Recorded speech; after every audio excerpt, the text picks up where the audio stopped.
বেছে নিয়ে ভালো করে ধুয়ে নেব। দুবার তিনবার করে ধুয়ে নিতে হবে, নাহলে এর মধ্যে বালি থাকে, খেতে ভালো লাগবে না। দেখুন মাছের গন্ধে আমাদের পুঁশিগুলো কিরকম করছে।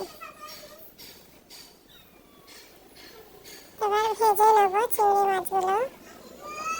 প্রথমে একটু তেল বসিয়ে দিলাম গ্যাসের মধ্যে। তেলটা গরম হয়ে গেছে, এবার চিংড়ি মাছগুলো দিয়ে ভালো করে ভেজে নেব। নরম থাকলে ভর্তাটা ভালো লাগবে না, মচমচে করে ভেজে নিতে হবে।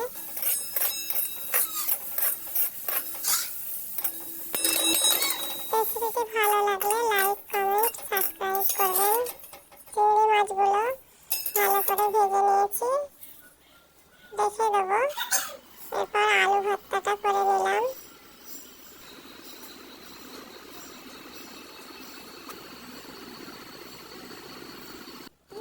তারপর পেঁয়াজ লঙ্কা মেখে ভালো করে তেল দিয়ে চিংড়ি মাছগুলো ভর্তা করে নিলাম। আল্লাহ হাফেজ।